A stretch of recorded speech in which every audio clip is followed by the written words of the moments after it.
Pues a mí me gustaría saber cuál es la diferencia entre los evangelistas y los cristianos. ¿Cree que los sacerdotes deberían de poder casarse? ¿Me puede por favor explicar qué piensa, qué es la Iglesia evangélica? Sé que la Biblia es la palabra de Dios. ¿Podría usted explicar qué piensa usted de la Inquisición? Bueno, ¿me podría decir usted qué es la Reforma Protestante? ¿Usted cree que las personas deberían ser perseguidas por sus ideales? Hola, buenas tardes. Estamos aquí en la Iglesia Evangélica para conocer pues unas preguntas que hemos salido a la calle, que la calle quiere saber sobre la Iglesia Evangélica Reformada de Almuñécar. Y estamos aquí con Manuel Franco. Hola. Hola, Gema. Pues, ¿qué es la Iglesia Evangélica? Bueno, hay muchos malentendidos, ¿no? Con lo que es una Iglesia Evangélica, ¿no? Y hay diferentes tipos de iglesias evangélicas, ¿no? Con diferentes apellidos, ¿no? Como también hay diferentes órdenes religiosas en la Iglesia Católica Romana, ¿no? Tienes los franciscanos, tienes los dominicanos, tienes el Opus Dei, tienes los legionarios de Cristo, tienes multitud, ¿no? De variedad incluso dentro de la Iglesia Católica Romana, ¿no? En las iglesias evangélicas es verdad que hay diferencias también, ¿no? Esta iglesia, por ejemplo, es una iglesia evangélica y es una iglesia evangélica reformada, ¿no? ¿Qué quiere decir esto de reformada? Pues que nosotros somos una iglesia histórica. Y en cuanto a eso, nosotros nos remitimos al tiempo de la Reforma, ¿no? A la Reforma protestante, en la cual Lutero, que era un monje católico, ¿no? Pues protestó contra los abusos, ¿no? Que sucedían en ese tiempo, ¿no? Entonces ahí hubo una escisión, hubo una división en la Iglesia cristiana y los protestantes dejaron la Iglesia católico-romana, ¿no? Y ahí tiene el origen histórico nuestra Iglesia. Aunque nosotros nos remitimos a la Iglesia cristiana de los primeros siglos, ¿no? Porque nosotros, por ejemplo, y lo acaba de reconocer ahora el Papa, ¿no? Sí. Francisco, ¿no? La Biblia es la palabra de Dios y como palabra de Dios nosotros es el fundamento. Todo lo que hacemos, todo lo que decimos, tanto en la Iglesia, para nuestra propia conducta, en el trabajo, en la familia, en la vida, nuestro fundamento, nuestra base está en la Biblia, que es la palabra de Dios, ¿no? Entonces nos consideraríamos como una iglesia cristiana, evangélica, en el sentido de que los evangelios y la palabra de Dios, digamos, es nuestra norma de conducta moral, ¿no? Y de conducta de fe también, ¿no? Manuel, lo estoy pensando porque te estoy oyendo hablar del Papa y el Papa pues ahora mismo acaba de ser un Papa nuevo, nombrado y tal. Entonces, pero yo como una cosa que te iba a preguntar es ¿qué piensas realmente del Papa? Y la Iglesia Evangélica Reformada, ¿el Papa cómo lo ve? Hombre, nosotros no creemos en la sucesión apostólica, ¿no? Nosotros creemos que ha habido 12 apóstoles, ¿no? Entre ellos ha estado Pedro, ¿no? Pero no ha habido después más apóstoles, ¿no? Ha habido 12. Y entonces de esos 12 apóstoles pues tenemos escritos de ellos, ¿no? Y tenemos su vida, ¿no? También, ¿no? Pero no ha habido más. Y entonces lo que sucedió con la Iglesia es que hasta el siglo 300, ¿no? Digamos, el primado de Roma, o digamos el obispo de la Iglesia de Roma, el pastor de la Iglesia de Roma, se le denominaba como el primus inter pares, ¿no? Primero entre iguales. Pero lo que había era una serie de sínodos donde todos los pastores de todas las iglesias de Antioquía, de Alejandría, de Roma y de otros lugares iban y entonces todos juntos votaban y decidían las cosas, ¿no? Y después eso sucede más adelante, creo que sobre el año 800, ¿no? Donde se impone la figura de uno sobre los demás. Pero históricamente la Iglesia ha sido sinodal, es decir, se ha organizado en un sínodo. Y todos los pastores, diferentes pastores de diferentes ciudades y de diferentes lugares venían y participaban ahí, ¿no? Entonces nosotros no creemos en la figura del Papa como el vicario de Cristo, como el representante de la Iglesia, ¿no? Porque creemos que históricamente no existía esa figura, ¿no? Preguntas. La calle, esto es lo que te ha preguntado. Pero realmente te están preguntando si conoce usted, lógicamente sí lo conoce, pero ¿tú qué piensas que diría una persona en la calle que dice, ¿conoce usted la diferencia entre evangélicos y católicos? ¿Qué diferencias hay? Pero más fáciles que lo entienda la gente de la calle, no como tú que lógicamente sabes las diferencias que hay. ¿Qué diferencias hay, pero reales para una persona que está en la calle? Sí, pues las diferencias mayores, ¿no? En la estructura de la Iglesia, como digo, no es una estructura piramidal, no es una estructura jerárquica, no hay alguien que mande y los demás están sujetos a esta persona, ¿no? Más bien nosotros somos comunidades como comunidades de base, ¿no? En cada congregación hay un pastor, pero ese pastor es elegido por la congregación, ¿no? y está puesto ahí para enseñar, pero tampoco tiene esa autoridad, ¿verdad?, que es indiscutible, que es el líder indiscutible, ¿no? Sino que son comunidades donde los miembros de la Iglesia pues participan de forma activa, ¿no? Son iglesias, vuelvo a repetir, ¿no?, que están fundamentadas y basadas en la Biblia. Aquí lo que le decimos a la gente es, para que nadie os engañe, tampoco ni ningún pastor, lo que tenéis que aprender es a manejar vuestras Biblias, ver si lo que decimos está ahí, ¿no?, si es cierto o no, y entonces llamar a la madurez y a la responsabilidad de las personas, ¿no?, en ese sentido, ¿no? Más diferencias, bueno, como veis no tenemos imágenes, ¿no?, porque creemos que el segundo mandamiento del Decálogo, de los 10 mandamientos del capítulo 20 de Éxodo, pues prohíbe tener imágenes, ¿no? Entonces sabemos que las personas a nuestro alrededor, pues, y en Andalucía, y bueno, en el resto de España, ¿no? Pero creo que eso es importante, pero creo que es por desconocimiento, ¿no? Y entonces el Decálogo, el segundo mandamiento, prohíbe, ¿no? Entonces nosotros lo que hacemos es, claro, cuesta más, ¿no? Porque necesitas abstraerte, ¿no? Es más fácil cuando ves una imagen y quieres adorar, ¿no? Pero cuando no hay imágenes tienes que abstraerte, ¿no? Y entonces es necesaria la abstracción, ¿no? Y la fe, ¿no? Y la fe no vive por vista, no fija sus ojos en un objeto, sino que cree, ¿no? Cree, es la certeza de lo que se espera y la convicción de lo que no se ve, ¿no? Y después habría más diferencias. Los pastores estamos casados. Pero eso viene ahora, porque tenemos una pregunta aquí hemos salido a la calle y nos han dicho y dice, ¿cree que los sacerdotes deberían estar casados? Entonces, claro, usted está casado, pero ¿piensa que los sacerdotes deberían estar casados, los sacerdotes de la Iglesia cristiana?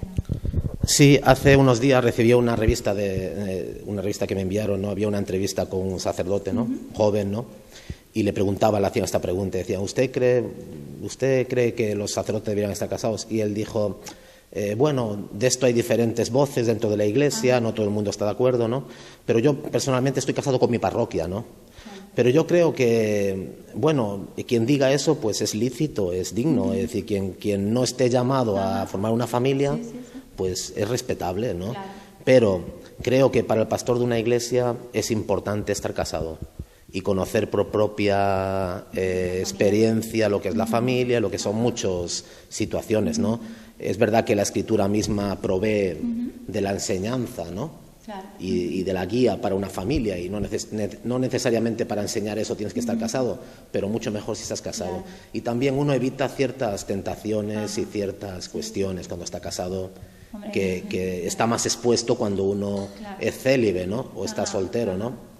Preguntita de la calle que te preguntan, vamos, que si ¿cree usted que la Biblia es la palabra de Dios? Sí, bueno, a mí me ha sorprendido, os digo, creo que es una noticia que ha salido recientemente y ha sido el mismo Papa Francisco, ¿no?, quien lo ha dicho, ¿no?, hace unos días, ¿no?, y que él considera que efectivamente la Biblia es la palabra de Dios, ¿no? La única diferencia es que él afirma que puede ser y debe ser interpretada por el magisterio de la Iglesia romana, ¿no?, católico romana, ¿no? Nosotros diríamos, y lo haríamos más extensivo, y diríamos que la Biblia puede ser interpretada y debe ser interpretada por los miembros sencillos de la comunidad, ¿no?, que tienen que aprender a usarla, manejarla y leerla y aplicarla en sus vidas, ¿no? Pero la Iglesia Católica Romana no tiene ningún problema en afirmar que es la palabra de Dios. Si preguntásemos a la gente normal, ahí nos encontraríamos, ¿no? Claro, y entonces te preguntan a ti, tú estás respondiendo. Y la gente que te habrá respondido, pues habrá respondido en la calle, dirá, pues yo no creo que sea la palabra de Dios, porque eso lo han escrito hombres, contiene errores, porque me puedo fiar yo o no fiar, ¿no? Pero yo creo que sería largo para extenderse aquí, ¿no? Pero hay explicación para eso, ¿no? Es decir, podemos explicar por qué la Biblia no contiene errores que sean fundamentales. Puede haber una coma que no esté en su lugar, puede haber una palabra que se podría haber utilizado otra en cuanto a la traducción de la Escritura, pero el sentido pleno, el sentido estricto de la Escritura no cambia, ¿no? Y no hay contradicciones que hagan cambiar el sentido de la Escritura, ¿no? Pero bueno, a nivel popular la gente no cree que sea la palabra de Dios y cree que contiene errores y que ha sido escrito por hombres falibles, etcétera, ¿no? Para nosotros, por supuesto, lo es.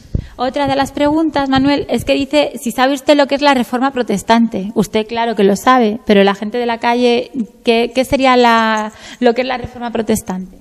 Sí, yo hablando con alguien así, ¿no? Me sorprendió, ¿no? Porque hablando de esto y le comentaba de esta situación, la Reforma Protestante nace en un momento histórico donde creo que es el Papa Julio II, ¿no? Está construyendo en Roma la Basílica de San Pedro, ¿no?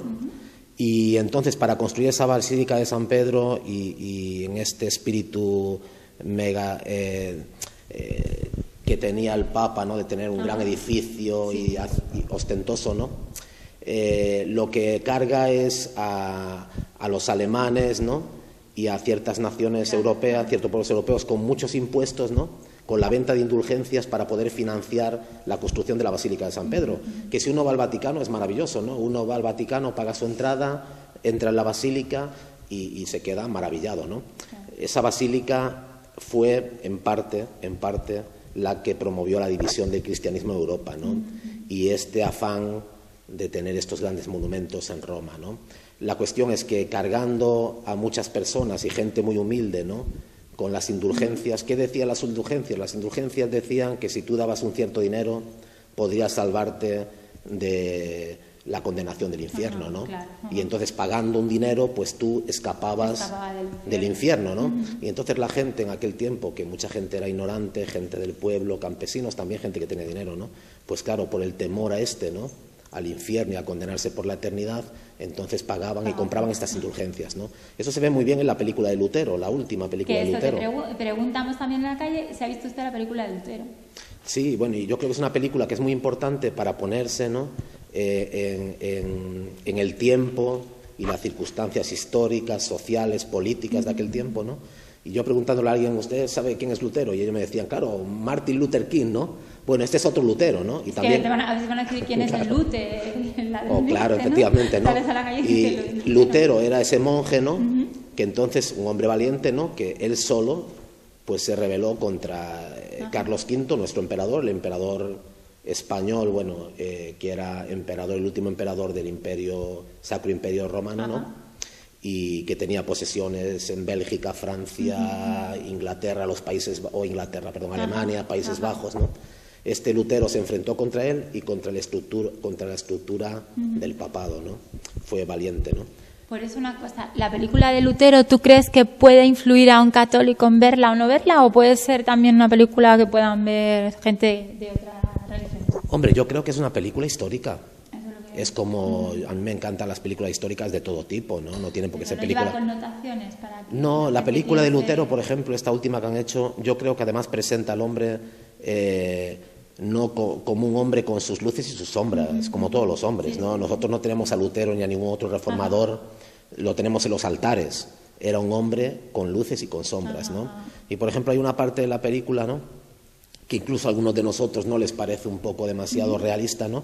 Que es en la cual, claro, Lutero anima a los nobles para que pongan freno a los abusos de los campesinos, ¿no? Entonces mucha gente dice, hombre, eso es un poco fuerte, ¿no? Eso es la realidad, claro. Eso fue la realidad, ¿no?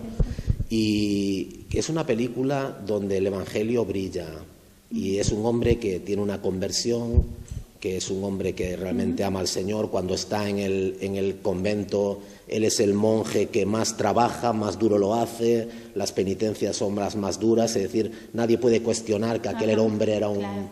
¿no? Se lo tomaba muy en serio, el tema de la religión, y se lo tomaba muy en serio servir a Roma, al Papa y a la Iglesia Católica Romana. Lo que pasa es que después descubre que todo aquello que hace, al final no le produce paz. Y entonces trabaja duro, hace las cosas mejor y más que los demás, ¿no? Pero él no encuentra paz interior, ¿no? Y entonces cuando leyendo la Escritura, la Biblia, encuentra un pasaje en Romanos, ¿no? Donde descubre que el justo por la fe vivirá. Es decir, no es qué puedo hacer yo y cuántas cosas más haga mejor, sino en confiar en lo que Dios ha hecho, ¿no? No se trata de lo que tú y yo podamos hacer, se trata de lo que Dios ha hecho por nosotros. ¿Y qué ha hecho Dios por nosotros? Ha enviado a su Hijo, ¿no? Entonces, cuando tú quieres hacer algo y ponerlo y compararlo con lo que Dios ha hecho, es nada. Es nada, y tú no encuentras paz, ¿no? Porque de lo que se trata la religión cristiana es en recibir lo que Dios te da. No en recibir. Cristo muere por nosotros y tú tienes que amarle a Él y consagrarte a Él. No, tú no puedes hacer nada comparable a lo que Él hizo, a lo que Jesucristo hizo, ¿no? Y entonces se trata en recibir lo que Dios nos da, no en darle nada a Dios a cambio, ¿no? Manuel, ¿qué piensas de la Inquisición? Bueno, la Inquisición es una etapa oscura, ¿no? Y que nunca debería volverse a repetir, claro, ¿no? Y bueno, a mí me preocupa muchas veces la falta de tolerancia. Debemos tolerar cualquier tipo de religión, ¿no? Y debemos aprender a convivir con otros que piensan y creen de forma diferente, ¿no? Y después las armas, ¿no? Por ponerlo entre comillas, las armas que tenemos, pues son dialécticas. Es la libertad de expresión, es el convencer con la palabra, con los argumentos, ¿no? Y esos son en el terreno donde debemos movernos, ¿no? La Inquisición fue un momento histórico, un momento de represión para todos aquellos que no eran católicos romanos, ¿no? En 1492 fueron expulsados de España los judíos masivamente, ¿no? Una vergüenza, ¿no? Para nosotros como españoles, ¿no? Porque a los judíos se les dio un mes para vender sus propiedades, para convertirse o vender sus propiedades, ¿no? Y entonces muchas personas incluso tomaron ventaja de esto y esperaron hasta el último día para poder comprarle sus propiedades por nada y menos, ¿no? Ha sido algo vergonzoso, ¿no? Con los musulmanes y los moriscos pasó un poco después, ¿no? Unas décadas después, su expulsión, ¿no? Y su asimilación, ¿no? Y todos recordamos aquella palabra de marrano, ¿no? El marrano era el morisco convertido, ¿no? Que la Inquisición y los vecinos observaban constantemente para ver si comía cerdo y tal, ¿no? Y después tenemos en aquel tiempo también los protestantes, claro, por supuesto, ¿no? Que no eran más que cristianos sinceros, que lo que no hacían era adorar imágenes y tenían la Biblia como libro de cabecera y se reunían para hacer buenas obras de caridad y para estudiar, ¿no? Y también ellos en gran medida fueron en nuestro país perseguidos y muchos juzgados en autos de fe como en Valladolid, Sevilla y otras ciudades españolas, ¿no? Por lo tanto, yo lo que abogo es por la libertad religiosa, la que tenemos, ¿no? Cada uno que profese siempre respetando a su prójimo, ¿no? Nunca manipulando a nadie, pero la libertad religiosa es algo importante que debemos conservar. Y después, yo siempre lo digo, ¿no? Se pueden discutir las ideas y uno puede hablar de las ideas y nadie tiene por qué rasgarse las vestiduras, ¿no? Hablamos y decimos, bueno, ¿tú qué crees? ¿Yo qué creo? Y hablamos sobre esto, ¿no? Pero es nunca en contra de la persona, ¿no? Sino que estamos en el terreno de las ideas, debatimos las ideas o las creencias sin ánimo de ofender, ¿no? A la persona. Entonces, eso es un momento oscuro. Claro, porque otra de las preguntas, bueno, una de las últimas preguntas que hemos hecho en la calle es que si crees que la gente debería ser perseguida por sus ideas religiosas. No, hombre, claro, por supuesto que no. Eso tiene relación con la pregunta anterior, ¿no? Claro, y la cuestión es que, por ejemplo, nosotros, ¿no? Que somos tanto católicos romanos como protestantes evangélicos, ¿no? Nos quejamos muchas veces, ¿no? De la falta de libertad religiosa en los países árabes, por ejemplo, ¿no? Y entonces uno va a un país árabe y, claro, igual hay una iglesia internacional en algún lado o una iglesia católica, ¿no? Una iglesia evangélica como en Rabat, internacional. Pero bueno, pero no hay una libertad para que tú puedas salir a la calle y hablar, ¿no? Como todos nosotros tenemos, ¿no? Y entonces, claro, nosotros no estamos diciendo, no vamos a restringirle la libertad a los musulmanes que vienen a Europa, ¿no? Porque este es un derecho adquirido nuestro, ¿no? La libertad religiosa, ¿no? Pero lo que sí nos gustaría es que en esos países también hubiese libertad religiosa y que aquí, que nosotros valoremos la libertad religiosa. Eso es algo importante. Así como tenemos diferentes partidos políticos, ¿no? Y podemos convivir y somos amigos, ¿no? Y podemos votar a un partido u otro y somos tan amigos o familia, ¿no? O uno es del Barcelona y es del Real Madrid. Bueno, en el partido ahí se pone un poco nervioso, pero no pasa nada, ¿no? Y igual con el tema de las creencias, ¿no? Hay que normalizar las cosas, ¿no? Y entonces después también el tema de las creencias, pues bueno, pues ahí están, uno examina, investiga, lee, visita con una mente abierta y con toda la normalidad del mundo, ¿no? Entonces este es un bien, este es un beneficio para todos, ¿no? Que haya diferentes grupos, diferentes religiones y que las personas tengan la opción y la libertad de elegir la que más le conviene o la que crean que está más cerca de la verdad, ¿no? Y una pregunta, pero no es de la calle, es mía. ¿Cómo ves, o sea, cómo te sientes aquí en Almuñécar, la Iglesia Evangélica Reformada? ¿Cómo se siente? ¿Os sentís aceptados o todavía hay un rechazo o no hay rechazo y hay un poco de qué pasa, cómo son, qué son? Yo en Almuñécar bien, ¿no? Y por exterioridad lo mismo que me pasaría en el pueblo donde nací o en mi región, ¿no? Yo pienso que todavía hay un desconocimiento, ¿no? Y que entonces mucha gente tiene prejuicios, pero simplemente porque no conoce. Claro. Yo recuerdo, nosotros estuvimos hace unos meses en una boda que tuvimos que organizar nosotros, ¿no? Y había muchas personas del pueblo que eran católicos romanos, ¿no? Acabó la boda, la ceremonia, estuvimos en la cena, después con ellos, estupendo. Y decir, y quizá al principio pues tendrían cierto... Pero cuando la gente te conoce, cuando la gente sabe lo que crees, cuando la gente ve que somos personas normales, pues esos prejuicios se vienen abajo, ¿no? Una cosilla, y es intriga mía, pero ahora que acabo de hablar de una boda, pues yo es que me he quedado porque yo no pensaba en las bodas, entonces necesito saber qué diferencia, o cuando tú casas a alguien, sirve la boda y todo, pero ¿qué diferencia hay entre una boda católica y una boda de un evangelista? Sí, mira, para la Iglesia Católica Romana el matrimonio es un sacramento, ¿no? Para nosotros no es un sacramento en ese sentido, ¿no? Y en sentido estricto, ¿no? Y entonces para nosotros lo que es un testimonio a su familia, a la misma pareja, ¿no? Y oramos por ellos, les instruimos en la palabra de Dios, ¿no? Y tenemos un momento de alegría y de gozo con ellos. En lo externo prácticamente sería lo mismo, ¿no? La pareja entre la iglesia, como siempre, ¿sabes? El sacerdote o el pastor pero una preguntilla porque es importante y nunca lo he hablado, en verdad. Y haya venido así a cuento porque me he quedado a ver. Pero ¿este matrimonio es tan válido como el católico? Pero es como si fuera civil, como si fuera... ¿Qué clase de matrimonio es?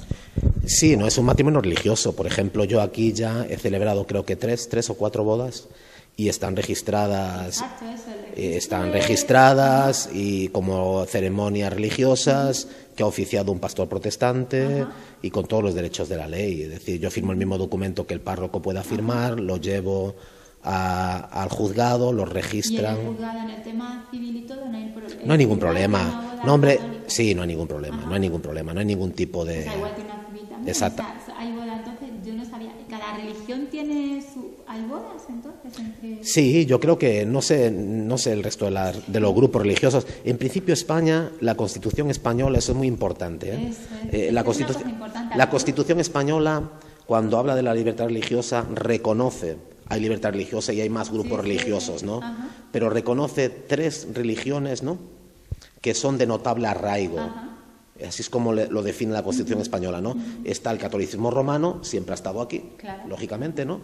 Desde los primeros siglos, ¿no? Y después reconoce 3 religiones de notable arraigo. Y entonces esas 3 religiones de notable arraigo en España son la religión musulmana, ha estado aquí muchos años también, 700 años, ¿no? La religión judía, que ha formado parte también de la cultura española, y la religión protestante, porque llevamos aquí también pues 400, 500 años, ¿no? Entonces, y después aparte hay libertad para todas las demás, pero la Constitución española menciona estas 3 en concreto, ¿no?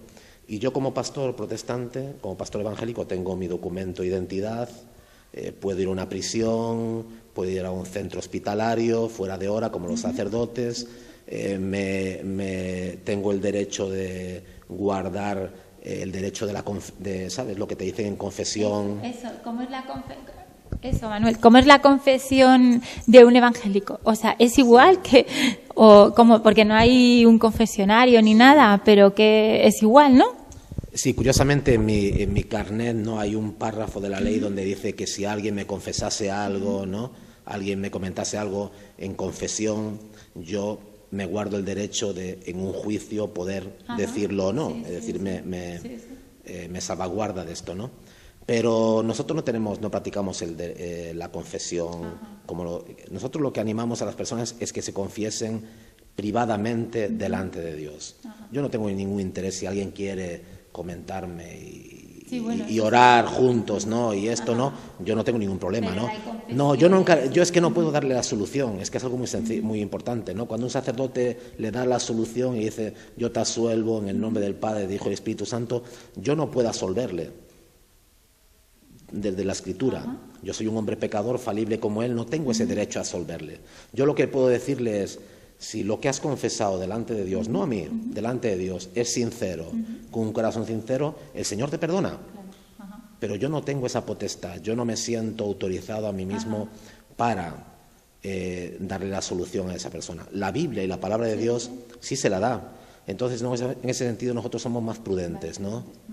No, para no dar la solución a nadie. No es que no se la queramos dar, ¿me entiendes lo que quiero decir? La Biblia es mucho más sencillo. No tienen por qué venir a mí a pedírmela. Tú en tu casa, alguien en su casa, piensa que ha pecado, habla con Dios y le dice, Señor, perdóname, he pecado, he fallado aquí, esto lo he hecho fatal, perdóname. Y si tiene fe y lo ha hecho de corazón y está arrepentido, no necesita que un sacerdote la absuelva. Dios mismo en ese instante la absuelve, ¿no? ¿Entiendes lo que quiero decir? Hemos tenido un montón de programas, pero de este está saliendo unas cosas súper interesantes porque nunca te he hablado de boda, pero tampoco te he hablado de comunión. ¿Y la comunión de un niño? O sea, ¿tú también puedes dar comunión a un niño? Sí, lo que pasa es que esto es una cuestión, claro, esto es muy, un día podemos tratar estos temas un poco más, sí, no, ahora estoy hablándolo así, ¿no? Exacto, pero un día podría hacerlo con un poco más de argumentos, sin ser demasiado. No, pero son argumentos muy interesantes de cada. Esto es un poco hablando así, sí, de forma popular, familiar, ¿no? De forma popular, ¿no? Porque entonces tendría que decir en qué me baso para hacer esto, ¿no? Hay una diferencia muy grande. Nosotros tenemos niños en la iglesia ahora, ¿no? Y un grupo de niños grande, ¿no? Y entonces ahora es el tiempo de las comuniones, ¿no? Y nos dicen, hombre, y nosotros no hacemos comunión, ¿no? Y entonces, claro, y tengo que explicárselo, ¿no? Pero mira, por ejemplo, nosotros consideramos que la Santa Cena, la comunión, la mesa del Señor, tiene varios nombres, ¿no? Lo que es la comunión, la Santa Cena, la mesa del Señor, ¿no? El pan y el vino, ¿no? Diferimos con la Iglesia Católica Romana en lo que esto significa, ¿no? Por ejemplo, para ellos, lo que sucede, para la Iglesia Católica Romana, ellos usan una palabra teológica que se llama la transustanciación. ¿Qué es esto de la transustanciación? La transustanciación para ellos significa que en el momento en que el sacerdote oficia la misa, ¿no? Y ora por el pan y por el vino, milagrosamente, de forma sobrenatural, el pan deja de ser pan y se convierte en la carne, en el cuerpo de Cristo. Y el vino deja de ser vino y se convierte en la sangre de Cristo. Pero no es de forma figurada, no es de forma figurada, sino para ellos es de forma real. Y eso la teología católico-romana lo denomina transustanciación. Se cambia la sustancia, ¿no? Se transmuta, ¿no? Se cambia la sustancia de los elementos del pan y del vino, ¿no? Nosotros es mucho más sencillo. Nosotros decimos, ahí lo tienes, ¿no? Y lo hacemos en memoria de Él, ¿no? Y es en memoria de Cristo, ¿no? Y es un memorial, ¿no? ¿Y qué pasa? El pan sigue siendo pan y el vino sigue siendo vino. Y entonces, cuando uno participa del pan, el pan apunta efectivamente, Cristo lo dice, ¿no? Este es mi cuerpo, ¿no? Que por vosotros es partido, ¿no? Y esta es mi sangre, ¿no? Que por vosotros es derramada, ¿no? Haced esto todas las veces que os reunáis en memoria de mí. Nosotros creemos que la Iglesia Católica Romana se ha quedado en la forma de pensar medieval, ¿no?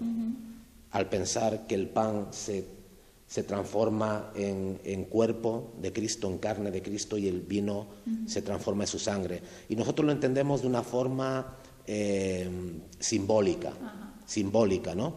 Partimos el pan y entonces, ¿qué pensamos? Pensamos en Cristo crucificado, ¿no? Pensamos en sus manos traspasadas, sus pies, su costado abierto, su cabeza coronada, en todo su dolor, ¿no? Y sufrimiento por amor, ¿no? Y después participamos y oramos por el vino y eso sigue siendo vino, no se transforma. ¿Y qué pensamos? Pensamos, esto es, apunta, ¿no? ¿Verdad? Es figura de, ¿figura de qué? Figura de su sangre derramada, ¿no? Pero sigue siendo vino. Y entonces eso lo que hace es mover tu corazón y tu mente y pensar en los símbolos. Son símbolos, ¿no? Entonces, claro, la importancia que le da la Iglesia Católica Romana con los niños es decir, fíjate, que esto es tan importante, ¿no? Sí. Para nosotros es importante, pero los niños tienen que llegar a cierta edad para poder confesar. Claro. Y entonces un niño con 12 años, yo no sé a qué año se celebra la... Sí, no. 11, ¿a qué años? 10, 9, 10, ¿no? 11, ¿no? 9 o 10. Y entonces nosotros pensamos que es mejor esperar, ¿no?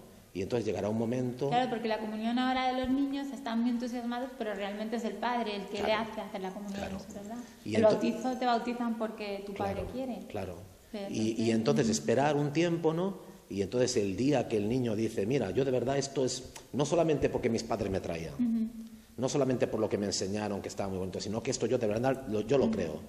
Y entonces cuando el niño ya, o el joven... ¿Qué está ocurriendo? Ocurre en la Iglesia Católica. Yo conozco casos de niños que no han recibido la comunión, han llegado a mayores y han dicho, oye papá, ¿por qué yo no hice la comunión? La he hecho. Y están haciendo la comunión y eso ahora de mayores. Claro. Y entonces nosotros esperamos, ¿no? Y cuando llega a cierta edad, el niño sale aquí enfrente y dice, mira, yo llevo aquí años, siempre me habéis enseñado esto, he venido porque mis padres me traían, tal y cual, pero ahora yo puedo decir esta mañana aquí que esta es mi fe, que lo que mis padres creen lo creo yo también, esto es verdad en mi corazón y entonces yo quiero participar. Y entonces, hombre, lo que le das es un abrazo y le dices, oye, bienvenido, muy bien, esto es tuyo personal y entonces nosotros esperamos ese momento. A ese momento les esperamos, ¿no? Y aquí han salido cosas que vamos, en las próximas entrevistas quiero hablarte porque de las bodas, las comuniones, otra cosa, por ejemplo, también sería ¿por qué evoluciona todo? A ver, yo soy católica y veo que el catolicismo es siempre igual, pero ¿tú crees, Manuel, que en algún momento la iglesia la evangélica va evolucionando? Porque la católica no evoluciona en el sentido que podría evolucionar serían los sacerdotes casados, teniendo hijos, igual que vosotros. Y en cambio los evangelistas, ¿vosotros vais evolucionando con la actualidad de la vida? Sí, es que, mira, es que hay un problema, ¿no?, que la Iglesia Católica Romana tiene, ¿no?, que es la estructura, ¿no? Es decir, la estructura, el cuerpo doctrinal de la Iglesia. La Iglesia va añadiendo pues escritos, va añadiendo decisiones de los sínodos, encíclicas papales, el magisterio de la Iglesia a lo largo de los siglos, ¿no? Y eso construye un edificio, ¿no? Y entonces, claro, es muy difícil ahora, después de tantos siglos, remover esas cosas, ¿no? Porque ese es el cuerpo, ¿me entiendes? Ese es el cuerpo, es el fundamento de esa iglesia, ¿no? Entonces es muy complicado. En nuestra situación, porque es más fácil. Porque nosotros no tenemos todo ese bagaje y todo ese cuerpo, toda esa estructura inamovible, ¿no?, que cuesta tanto moverla, ¿no? Y nosotros decimos, sola escritura, ¿no?, la Biblia. Sí, sí, sí. Y decimos, mira, la Biblia es la palabra de Dios, ¿no? Y entonces en ella es donde basamos nuestras... Entonces, si tú entiendes la Biblia, si estudias la Biblia y la Biblia te dice, bueno, esto que has hecho durante este tiempo está muy bien, pero hay otra forma mejor de hacerlo, pues entonces tú cambias. Nosotros tenemos un dicho que se ha dicho mucho siempre, ¿no?, se ha mencionado, ¿no?, que la Iglesia reformada, semper reformanda. Es decir, siempre reformándote. Y entonces tú vas aprendiendo, conociendo más y te vas reformando. Ahora, por ejemplo, de un cura joven. Pues el cura a lo mejor, lógicamente, tiene una infraestructura, la Iglesia Católica, no se puede salir de esa, pero lo que tú me estás diciendo, le gustaría estar casado, lo que sea. Siempre ha habido curas, que ha habido rollos extraños, que se han contado, pero ahora quizá hay más que dicen que si el prostíbulo, que si no sé qué, que quizá es por eso, porque lo que tú dices, porque no se actualiza, hombre, que lógicamente es una doctrina, pero entonces vosotros tenéis otra forma de pensar que hace que eso no ocurra, porque ya directamente pensáis de otra forma. Sí, no, yo aquí tenía para enseñaros también, pero no lo voy a hacer hoy, ¿no? Este es un libro de historia de la Iglesia en España, es un libro muy bueno, ¿no? De una editorial católico-romana, muy interesante, un libro buenísimo, ¿no? Y este libro nos habla, os lo quería leer, pero lo leo otro día, ¿vale? Del concilio que se celebró en Granada, aquí, el concilio de Iliberri en el año 300 y pico, ¿no? Y entonces es muy interesante leer aquí los cánones del concilio, ¿no?, las decisiones y lo que decían, ¿no?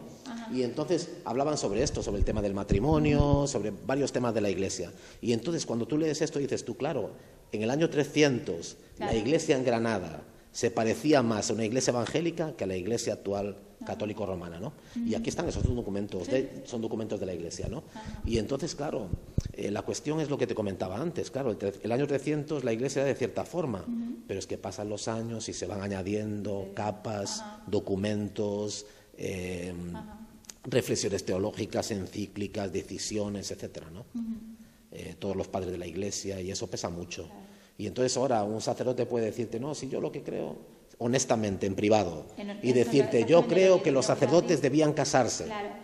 Pero claro, es que en mi iglesia esto, ¿quién? No te lo... ¿Me entiendes? Claro. Porque el mismo apóstol Pedro, en el Evangelio de Marcos, ¿no? Sabemos que estaba casado, porque el Señor Jesucristo sanó a su suegra, Claro. que estaba enferma, la suegra de Pedro, ¿no? Entonces, pero bueno, es lo que sucede, ¿no? Con Claro, iglesias que llevan tantos siglos, ¿no? Con una estructura tan pesada, ¿no? Que es difícil de mover. Entonces yo siempre soy cuando dicen, no, este nuevo papa, ¿no? Claro. No digo por este, ¿no? No, sí, por el nuevo, no. Ajá. No, el nuevo aires en la iglesia. Y dicen, sí, pero es que eso es muy, muy complicado, muy difícil, ¿no? De cambiar. Nosotros al tener, yo os digo, como la autoridad suprema, no la jerarquía, no el magisterio, ¿no? Es decir, no todo lo que han dicho antes de nosotros durante todos los siglos, sino la Biblia. Pues entonces uno va a la Biblia y dice, oye, pues aquí nos hemos equivocado. Porque resulta que estábamos haciendo esto, pero la Biblia dice lo otro, oye, vamos a cambiarlo. Entonces nosotros tenemos más flexibilidad porque solamente la Biblia es la que nos guía, no la palabra de Dios. Una cosilla, pero eso ya para otros programas, porque están saliendo, de esta entrevista parece que no, pero me están saliendo matices. Por ejemplo, para la Iglesia Católica está el cura, pero está luego el obispo, está el papa. Tú eres el pastor. ¿Y luego qué hay? ¿Qué hay hacia arriba? ¿O no hay nada? ¿O todos son iguales? Sí, no, hacia arriba hay más pastores. Hay más pastores, ¿no? No, en general... Rango, que no es rango, pero no hay nadie por encima de... No, nosotros lo que somos, yo soy un pastor, estoy en Almuñécar, ¿no? Tengo otros compañeros que llevan más años que yo, ¿no? Son mayores, igual tienen más experiencia, ¿no? En los cuales se busca consejo, ¿no? Pero no hay una especie de... No, nosotros cuando nos sentamos prácticamente somos, como decía antes, no hay un primus inter pares, ¿no? Un primero entre, sino que somos todos, ¿no? Y yo he visitado iglesias muy antiguas, en Escocia, en otros lugares, y he estado en sus asambleas generales, en sus sínodos, y allí están todos, allí lo que hay es alguien que nombran durante un año, ¿no? Que todos los años lo cambian, o cada 2 años, cada 3, ¿no? Hay un secretario, pero son los pastores. Y los pastores van y dan su opinión y votan. Es decir, es mucho más democrático, ¿eh? Mucho más democrático y horizontal, ¿no? Similares. Y entonces, lo que sí no creo, yo personalmente, son en las iglesias que están aisladas completamente. Esta iglesia pertenece a un grupo de iglesias. Porque ahí hay un peligro muy grande también. Cuando hay una iglesia donde solamente ahí es el pastor, pues el pastor también tiene tentaciones, ¿no? Me refiero a ser autoritario, ¿no? O a ser aquí yo soy el...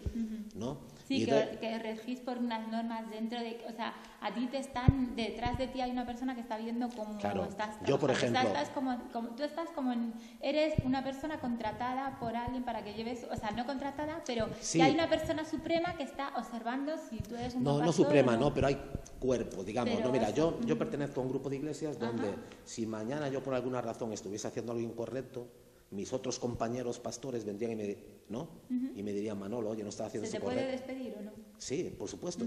Pero además la iglesia. Yo aquí soy una persona, contratado suena muy mundano y tal, pero sí. Era para hablar de la forma así de sí, cara pero a la básicamente, calle, pero básicamente es eso. Yo como aquí... que sepa la gente que tú haces una cosa mal y... Claro, es decir, yo siempre le digo a la iglesia, que los pastores son dignos de respeto, ¿no? Admiración y escucharle y tal y cual, en la medida en que ellos son coherentes, en la medida que tú vives como tienes que vivir, estás diciendo lo que tienes que hacer.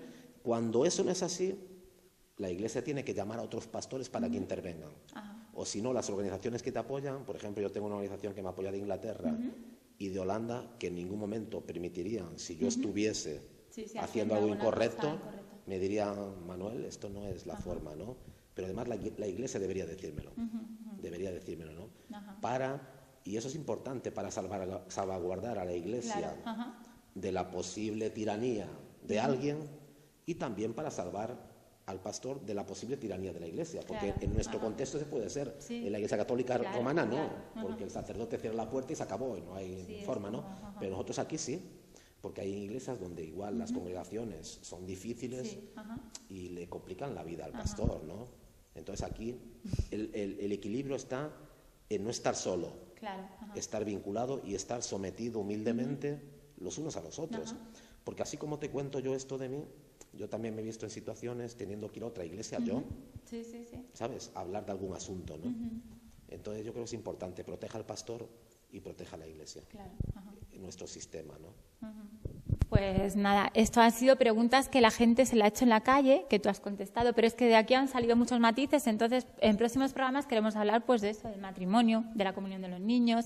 También intentaremos traer a gente que nos cuente que de la Iglesia Católica se han pasado al evangelista, que también los conozco, y los niños pues a ver su experiencia cómo la ven, a ver si quieren hablar con nosotros, y haremos debates y todo. Y esto ha sido pues un programa de pinceladas que hemos salido a la calle y Manuel Franco nos ha contestado, y aquí han salido cosillas muy interesantes. Sí, lo que quiero que esto podría explicarlo de una forma más teológica, podríamos pero abrir yo creo documentos. que teológica no te van a escuchar en la calle tanto, hay que estar Sí, un poco... si en la calle alguien pregunta y me dice, bueno, esto lo que tú estás diciendo es tu opinión personal, y es verdad, ¿no? En este momento lo Claro, estoy haciendo opinión. de una forma popular. Pero no quería ponerme a abrir ahora la Biblia y explicarlo desde la Biblia. Eso es lo que yo te pedía, que fueras como si yo hubiera salido a la calle y te pregunto a ti. Claro, entonces esto es una forma de explicarlo de una Familiar. forma popular y familiar, ¿no?